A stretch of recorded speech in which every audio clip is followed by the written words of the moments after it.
তাআলা লিনুখরিজা মান শাআ মিন ইবাদাতিল ইবাদ ইলা ইবাদাতিল্লাহি ওয়াহদা। সুতরাং মাথায় গেঁথে রাখতে পারেন, যতদিন পর্যন্ত স্বাধীনভাবে আল্লাহর জমিন আল্লাহর বিধান মান্য করা যাবে না, এই সুযোগ আমাদেরকে দেওয়া হবে না, ততদিন পর্যন্ত মুসলিম জাতি নিজেদেরকে পরিপূর্ণ স্বাধীন মনে করতে পারে না। ভৌগোলিক স্বাধীনতা এসেছে, ধর্মীয় স্বাধীনতা আজও আসেনি। একটা ইসলামী আদালতই নাই দেশে। ইসলামী নামে কিছু ব্যাংক অ্যাকাউন্ট তো আছে, মাদারীপুরেও আছে না? ইসলামী নামে অনেকগুলো ব্যাংক আছে না? আছে। এখন লেনদেন তার 100% ইসলামে শরিয়া মেনে করে নাকি না মেনে করে এটা ভিন্ন আলাপ, বাকি নামে হলেও আছে। কিন্তু ইসলামী আদালত এই নামে কোন আদালত মাদারীপুরে আছে? আচ্ছা, মাদারীপুর বাদ দিলাম, পুরো বাংলাদেশে কোন একটা জায়গায় আছে? নাই। তাহলে আমরা যারা সব ক্ষেত্রে ইসলাম মেনে চলতে চাই, আমাদের জন্য সুযোগ কোথায়? দরকার ছিল না? এই যে নারী সংস্কার কমিশন সরকারের কাছে প্রস্তাব জমা দিয়েছে, তারা দাবি করেছে এটা নাকি অপশনাল, এটা নাকি ইসলাম ধর্মের অনুসারীদের উপর জোর করে চাপাতে চায় না, হিন্দু ধর্মের অনুসারীদের উপর জোর করে চাপাতে চায় না। যারা ধর্ম না মেনে চলতে চায়, এগুলো কয়টা? পুরো বাংলাদেশ খুঁজলে কয়টা? ধরেন 10,000-ই ধরলাম, 20,000-ই ধরলাম, 50,000-ই ধরলাম।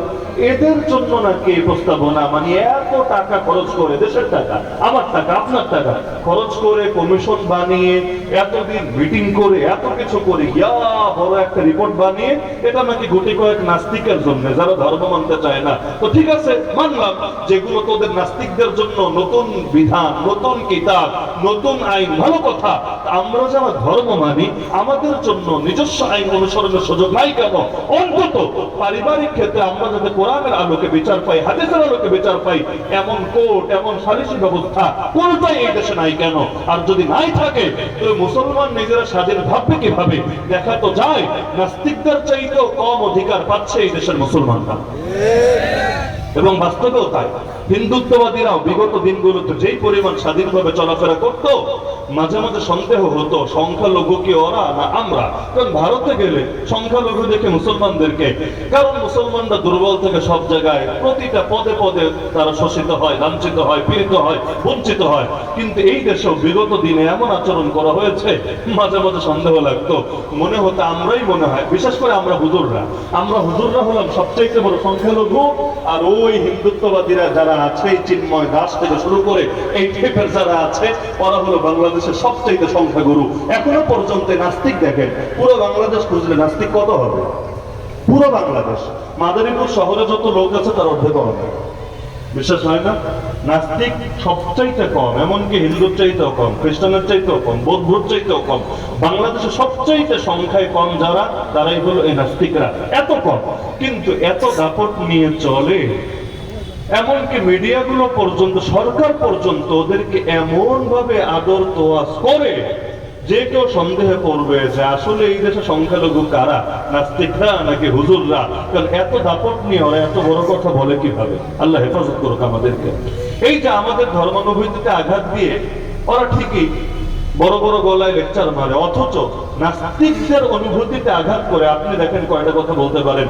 যেমন ধরেন, আমি যদি একটা বাক্য বলি, যদিও কালকে এই বাক্য নিয়ে বেশ গরম হতে পারে, খালি বলি, উদাহরণ হিসাবে বলি, এই যেই কয়েকটা নারী বিষয় সংস্কার কমিশনে জড়িত ছিল, এবং যারা এই প্রস্তাবনাটা নিজেরা লিখেছে বা লেখাকে অনুমোদন করেছে বা এটার পক্ষে কাজ করেছে সজ্ঞানে জেনে বুঝে, এরা একটাও, এদের অধিকাংশ তো নিজেকে মুসলমান হয়তো দাবি করেই না, তাও যদি করে, এগুলো বেঈমান এবং মুরতাদ হওয়ার ব্যাপারে কোনো সন্দেহ রাখা যেতে পারে না। কারণ এই ফতোয়াটি আমি দিলাম যে নারী বিষয় সংস্কার কমিশনে জেনে বুঝে যারা কাজ করেছে, এগুলো লিখেছে, এরা বেঈমান হয়ে গেছে, মুরতাদ হয়ে গেছে, যদি আগে মুসলমান দাবি করে আর কি।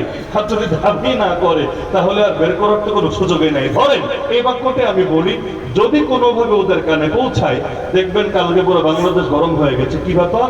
এত বড় সাহস, তিনি নারী বিষয়ক সংস্কার কমিশনের এই ডাইনিগুলোকে মুরতাদ বলে ঘোষণা দিয়ে দিলেন, বেঈমান বলে ঘোষণা দিয়ে দিলেন। এগুলো নিয়ে বিতর্ক হবে না? কিন্তু ওরা আমাদেরকে জঙ্গি, মৌলবাদী, উগ্রবাদী, সাম্প্রদায়িক, এই সেই কট্টরপন্থী, কত টাইপের কত ধরনের প্রমাণ চালাতেই চায়। এমনকি নারী বিষয়ক কমিশন করেছ, নারী বিষয়ে রিপোর্ট দাও, ভালো কথা, তো সেখানেও লিখেছে রাষ্ট্রধর্ম ইসলাম থাকলে নাকি ঝামেলা। রাষ্ট্র ধর্ম ইসলাম থাকলে ঝামেলা, আল্লাহর উপর আস্থা ও বিশ্বাস থাকলে ঝামেলা, এগুলোর পরিবর্তে সেকুলারিজম মাইনা নিলেই নাকি সুবিধা।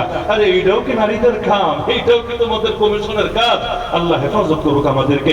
দেখা যাচ্ছে আমরা কি এখনো স্বাধীন নাকি পরাধীন?